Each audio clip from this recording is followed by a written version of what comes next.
Imagine viver em constante medo.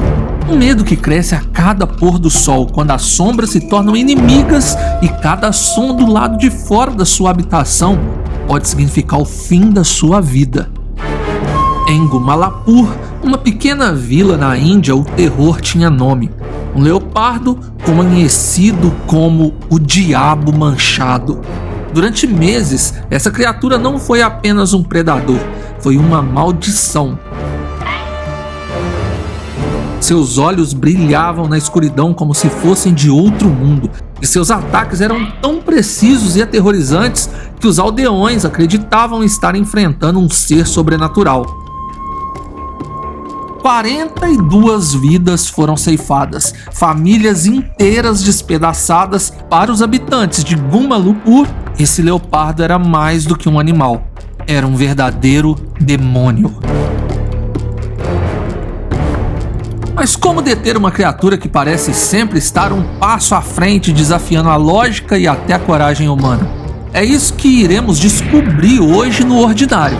Então já clica no like, se inscreva no canal e vamos nessa!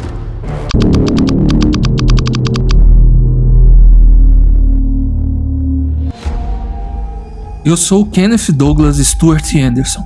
Nasci em 1910 e vivi até 1974. Passei a maior parte da minha vida em Bangalore, na Índia, uma terra onde a selva e seus habitantes selvagens nunca deixam de surpreender. Durante décadas fui caçador e observador, mas também um narrador das histórias que a natureza nos conta. Histórias de coragem, de medo e muitas vezes de tragédias. Esta que agora compartilho com vocês está registrada em um dos meus diários. É a história de um leopardo, não um leopardo qualquer, mas um comedor de homens que reinou no terror em uma vila chamada Gumalapur.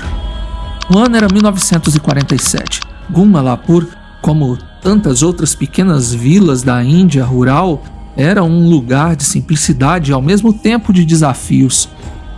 Casas feitas de palha e barro, ruas de terra batida e uma população que dependia da terra para sobreviver.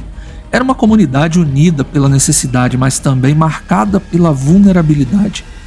A vila estava rodeada por uma selva densa, suas colinas e vales oferecendo abrigo tanto para os moradores quanto para os predadores que ali habitavam. Foi nessa época que os primeiros relatos começaram a surgir. Um grito durante a noite e no dia seguinte a ausência de alguém que na noite anterior estava vivo e bem. No início, pensou-se que os desaparecimentos eram obra de algum ladrão ou bandido, mas logo os rastros deixados na terra revelaram a verdade. Um leopardo havia invadido a vila. Os ataques eram furtivos, rápidos e brutais. O leopardo era astuto, entrando sorrateiramente nas cabanas durante a noite e levando suas vítimas. Imagine, se puder, uma pequena cabana de palha, sem portas robustas, sem trancas. Bastava uma leve pressão para que o predador entrasse e reivindicasse mais uma vida.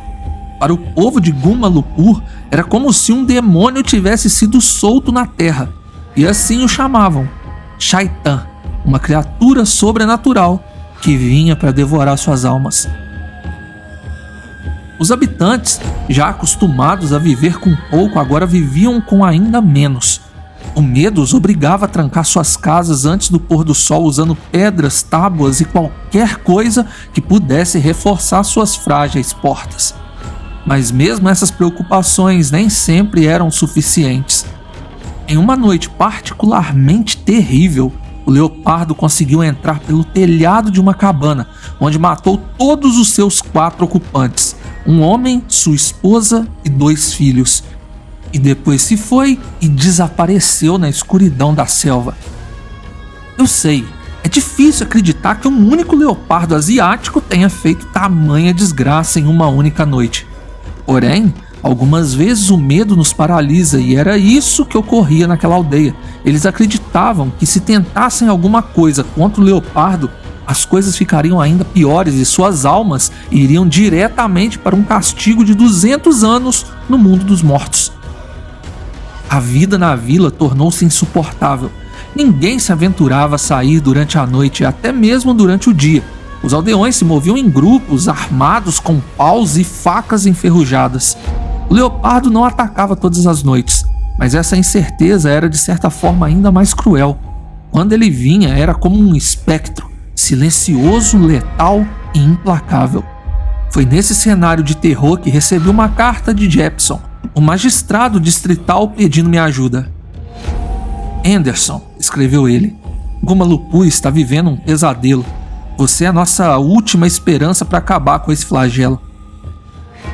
Quando cheguei à vila, fui recebido por olhares desconfiados e sussurros nervosos. Os aldeões estavam tão aterrorizados que mal ousavam pronunciar o nome do Shaitan, com medo de que ele pudesse ouvir e vir atrás deles. O que encontrei em Guma-Lupu não foi apenas medo, mas um profundo senso de desespero. Era como se o leopardo tivesse arrancado não apenas vidas, mas também a esperança daquela gente. Eles não acreditavam que pudesse ser derrotado. É um demônio, não é um leopardo, disseram-me. Você não pode matá-lo, ele sabe de tudo, ele vê tudo, ele está em todo lugar. E assim começou minha missão. Enfrentar não apenas um predador, mas o próprio medo e crença folclórica que havia se infiltrado na alma de Guma-Lupu. O leopardo de Guma-Lupu não era apenas um predador. Era um mestre da furtividade, um estrategista que parecia compreender a mente humana. Seus ataques eram meticulosamente planejados, executados com uma precisão que deixava até mesmo os mais experientes caçadores perplexos. Ele se movia como uma sombra silenciosa, sem nunca alertar as presas antes do golpe. Durante a noite, ele espreitava pelas bordas da vila, observando, esperando pelo momento perfeito. Não era incomum que ele ficasse escondido por horas, analisando cada movimento, cada som, antes de decidir agir. Quando atacava, era um borrão na escuridão. Sua tática favorita era aproximar-se das cabanas menores, feitas de palha e barro que ofereciam pouca resistência. Quando as barreiras das portas estavam reforçadas, ele invadia a cabana pelo telhado. Foi essa habilidade, somada à sua astúcia, que levou os aldeões a considerá-lo uma criatura sobrenatural. Antes que eu chegasse à aldeia, o leopardo chegou a abater um homem enviado pelo governo local a fim de caçá-lo. Mas quem virou a presa foi o soldado e não o leopardo. Terrível, eu sei. Bom, eu cheguei a Guma-Lupu ao entardecer, quando o sol lançava seus últimos raios sobre as colinas. A recepção foi, no mínimo, gelada. Os aldeões, em sua maioria, mantinham distância. Seus olhares eram de desconfiança e medo. Eles não acreditavam que eu pudesse fazer algo contra o leopardo, e alguns até insinuaram que minha presença poderia piorar as coisas, provocando o Shaitan. Foi nesse clima de tensão que eu comecei minha missão. Naquela noite eu percorri a vila para entender o terreno e as condições. As cabanas eram precárias e as barricadas improvisadas pouco faziam para aumentar a segurança. A floresta ao redor era densa, com árvores altas e sombras que pareciam esconder olhos espreitando. A única coisa que estava clara para mim era que o leopardo tinha todas as vantagens no terreno. Ele conhecia o território, as rotas de fuga, os pontos fracos. Eu, por outro lado, estava em um local desconhecido, tentando lutar contra um inimigo que já tinha vencido inúmeras batalhas ali. Naquela noite, eu sabia que a tensão atingiria seu ápice. Eu tive medo também. Era como se o clima de medo dos aldeões fosse tão denso que me contaminasse. Eu não sei explicar. Mas o leopardo não apareceu. Demorou muitas noites para eu ver a fera cara a cara. Eu escutava seu caminhar ao redor, mas nunca o via. Era como se ele soubesse que eu estava esperando por ele. Foram alguns dias sem nenhum ataque. O medo, por outro lado, permanecia.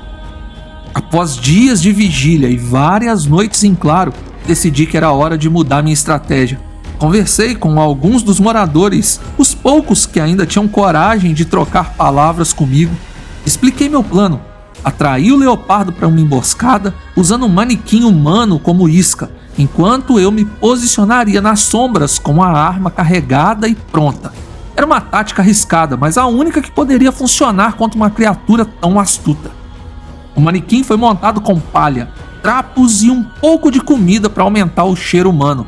Posicionei-o em frente a uma cabana na extremidade da vila, onde o leopardo já havia atacado antes, atrás de uma barricada improvisada. Então eu esperei. As horas se arrastaram. O silêncio da vila era absoluto, quebrado apenas pelo som do vento e o ocasional rosnado de algum animal distante. De repente, eu senti o ar mudar. É difícil colocar isso em palavras, mas depois de tantos anos na selva, você aprende a perceber essas coisas. A noite diferente e o silêncio parecia mais pesado. Foi então que o cachorro que eu havia levado e que estava ao meu lado por todo esse tempo levantou as duas orelhas e começou a rosnar baixo. Seus olhos estavam fixos em um ponto na escuridão. Segui seu olhar e por um momento achei que fosse a minha imaginação. Mas então vi um movimento, uma sombra se aproximando lentamente. O leopardo era quase invisível na escuridão, sua pelagem manchada camuflando-o perfeitamente. Ele avançava como um fantasma, cada movimento tão silencioso quanto o vento. Quando ele se aproximou do manequim, percebi que ele estava testando a isca, circulando, farejando, avaliando. Era agora ou nunca. Respirei fundo, ajustei meu rifle e com um movimento rápido, liguei a tocha presa no cano, iluminando a cena. Os olhos do leopardo brilharam como chamas no feixe de luz. Por um breve instante ele congelou, surpreso com a repentina claridade.